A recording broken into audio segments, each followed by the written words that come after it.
It was a beautiful morning on the island of Sodor. Thomas the Tank Engine's blue paint sparkled in the sunshine as he puffed happily along his branch line with Annie and Clarabelle. He was feeling very pleased with himself.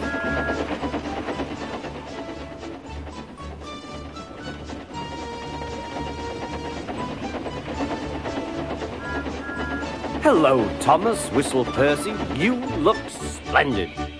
"Yes, indeed," boasted Thomas. "Blue is the only proper color for an engine." "Oh, I don't know. I like my brown paint," said Toby. "I've always been green. I wouldn't want to be any other color either," added Percy. Well, anyway, huffed Thomas, "blue is the only color for a really useful engine. Everyone knows that." Percy said no more. He just grinned at Toby. Later, Thomas was resting when Percy arrived. A large hopper was loading his trucks full of coal. Thomas was still being cheeky. "Careful," he warned. "Watch out with those silly trucks." Go on, muttered the trucks. "And by the way," went on Thomas, "those buffers don't look very safe to me." The last load poured down. "Help! I'm choking!" cried Thomas. "Get me out!"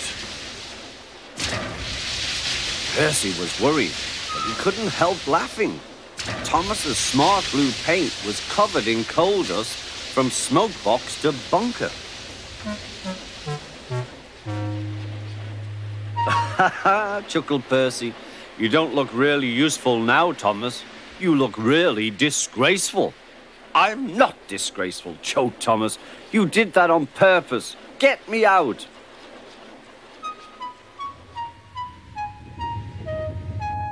It took so long to clean Thomas that he wasn't in time for his next train. Toby had to take Annie and Clarabelle. "Poor Thomas," whispered Annie to Clarabelle. They were most upset.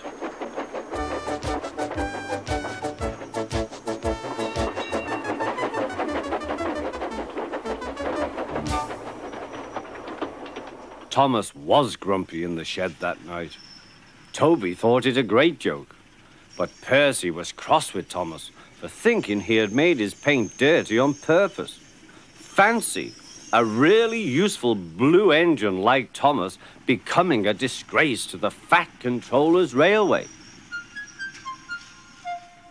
Next day, Thomas was feeling more cheerful as he watched Percy bring his trucks from the junction.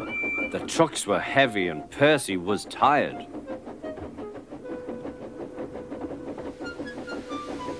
"Have a drink," said his driver, "then you'll feel better."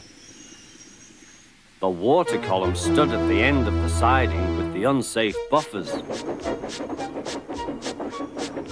Suddenly, Percy found that he couldn't stop.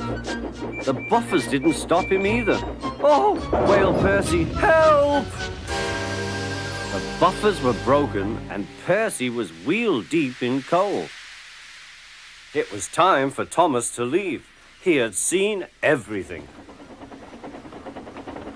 "Now Percy has learned his lesson too," he chuckled to himself.